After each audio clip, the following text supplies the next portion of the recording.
जाबदादायनो थांसैलायलै लोगोफोर दौरि आफादनि मिटिं दङ बेखायनो थांनि साननैनि हाबाफारि लानानै हजाय जिल्लायाव दौरिफोरनि मिटिं दङ बेखायनो बेयावनो थांनो देलायदों जाबदादानो बेखायनो नोंथांमोनहा नायलांबाय थाबानो जाबाय आरो लोगोसे लाइक शेयार साबस्क्राइब आरो कमेन्ट खालामबानो जाबाय लोगोफोर थांनि लोगोफोर नायलांबाय थादो लोगोफोर थांबाय थानि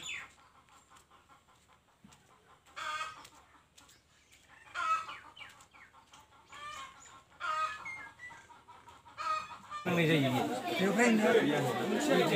बेनो आरो दा बुजि मोननाया लाजिफोरनि जायो दा लाजिफोरनि बाथ्रा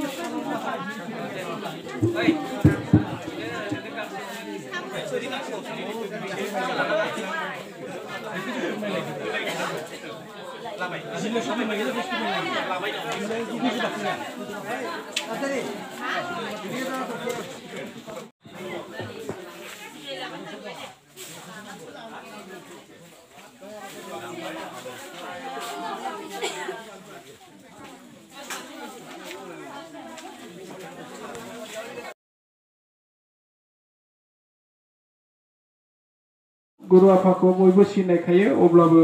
नैबे हाबाफारियाव सिनायथि लानो गुरै खावलायबाय बिथांनि मुङा जाबाय प्रकिष्ट बर' बसुमतारी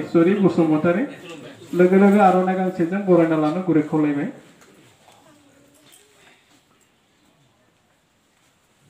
बयखौबो गोथारै बरायना लानो गुरै खावलायबाय आरो दंबावो जोंहा दुलाराय बाथौ गौथुमनिनो लोगो नेहाथारि जोंहा मुलुगनां बुहुम बसुमतारी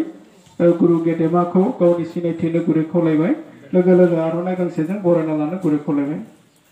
बयखौबो गोथारै बरायनो गुरै खावलायबाय आरो रोजा रोजा साबायखर आरो जोंनि गेजेराव दङ जोंनि हजाय जिल्लायावबो मिरु गौथुमनि जोंहा बिबानगिरि जोंनिनो जोंसार बाथौ बियाबनि सिङाव थानाय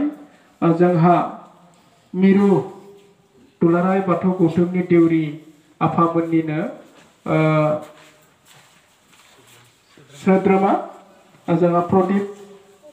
नार्जारी गुरु गेदेमाखौ गावनि सिनायथि लानो गुरै खावलायबाय लोगो लोगो आर'नाइ गांसेजों बरायना लानोबो गुरै खावलायबाय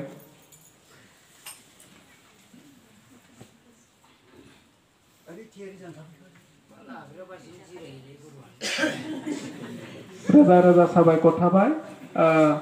दा जोंहा आलासि सिनायथि होनायखौ जों एसेयावनो दोनथ'बाय जोंहा गाबोन